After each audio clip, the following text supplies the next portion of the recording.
നമ്മൾ 150ഓളം ചോദ്യങ്ങൾ ചോദിച്ചിരുന്നു. ശരിക്കും മർക്കസ് ദഅവയുടെ ലാ ഇലാഹ ഇല്ലല്ലാഹും മുഹമ്മദ് റസൂലുള്ളാഹിയും അവിടെ വിശ്വാസ കാര്യങ്ങളും അവിടെ അനുഷ്ഠാന കാര്യങ്ങളും അവിടെ പ്രമാണങ്ങളുടെ സമീപനവും ജിന്നും അതുപോലെ തന്നെ സിഹറും കണ്ണേറും അവിടെ ഖുർആൻ ദുർവ്യാഖ്യാനും എല്ലാം ഉൾക്കൊള്ളുന്നതായിരുന്നു ആ 150ഓളം ചോദ്യങ്ങൾ. ആ ചോദ്യങ്ങൾക്ക് മറുപടി പറഞ്ഞാൽ മർക്കസ് ദഅവ അവിടെ നിർത്തിപ്പോണ്ടി വരും, പൂട്ടിപ്പോണ്ടി വരും. ശരിക്കും അലി മദനിക്കും അബ്ദുൽ ലത്തീഫ് കരിമ്പിലാക്കലിനും അതുപോലെ തന്നെ ജാബിർ റഹ്മാനിക്കും എല്ലാവർക്കും അറിയാം. അതിന് അവർ കണ്ട പണി എന്ന് വെച്ചാൽ മറുപടി പറയാൻ പറ്റൂലല്ലോ, മറുപടി പറഞ്ഞാൽ കുടുങ്ങുമല്ലോ. കാരണം മറുപടി പറഞ്ഞാൽ കുടുങ്ങും. ആ മറുപടി പറഞ്ഞാൽ അവിടെ ഹദീസ് നിഷേധം ആളുകൾക്ക് മനസ്സിലാകും.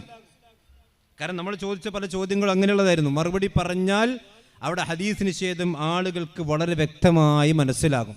അപ്പോൾ പിന്നെന്താ മറുപടി പറയാതിരിക്കുക. അതേപോലെ തന്നെ ഇവിടെ മറുപടി പറഞ്ഞാൽ ഞങ്ങൾ 150 ചോദ്യങ്ങൾക്ക് മറുപടി പറഞ്ഞാൽ എന്താ സംഭവിക്കുക? മുജാഹിദ് പ്രസ്ഥാനത്തിൻ്റെ പാരമ്പര്യം ഞങ്ങൾക്കാണ് എന്ന് അവകാശപ്പെടുന്ന വെറുതെയുള്ള അവകാശവാദം പൊള്ളയായ അവകാശവാദമാണെന്ന് ആളുകൾക്ക് മനസ്സിലാവും. അതിന് മറുപടി പറയാതെ മുങ്ങണം. അതേപോലെ തന്നെ ഇവിടെ കൃത്യമായിക്കൊണ്ട് ഞങ്ങളുടെ ചോദ്യങ്ങൾക്ക് മറുപടി പറഞ്ഞാൽ എന്താണ്? മർക്കസ് ദഅവയും ചേകനൂർ വിഭാഗവും തമ്മിൽ വലിയ വ്യത്യാസമൊന്നുമില്ല എന്നാണ് ആളുകൾക്ക് മനസ്സിലാകുക. കാരണം എന്താണോ ചേകനൂരിസം പറയുന്നത് അത് തന്നെയാണ് മർക്കസ് ദഅവക്കാരും ഇപ്പോൾ പറഞ്ഞുകൊണ്ടിരിക്കുന്നത് എന്ന് വളരെ കൃത്യമായി ആളുകൾക്ക് ബോധ്യപ്പെടുന്ന രീതിയിലായിരുന്നു നമ്മൾ പല ചോദ്യങ്ങളും ചോദിച്ചത്. 150ഓളം ചോദ്യങ്ങളും. ആ 150 ചോദ്യങ്ങളോടുള്ള അലി മദനിയോടൊരു പ്രതികരണം നിങ്ങൾ കേട്ടു. ബാക്കി ഞാൻ അത് കഴിഞ്ഞിട്ട് പറയാം. യാതൊരു അടിസ്ഥാനവുമില്ലാത്ത ചോദ്യങ്ങൾ ഉന്നയിച്ചുകൊണ്ടാണ് 100 ചില്ലാനം അവർ തികച്ചിട്ടുള്ളത്. എന്നാൽ നമ്മൾ ഉന്നയിച്ച 60ഓളം ചോദ്യങ്ങൾ ഉണ്ടായിരുന്നു.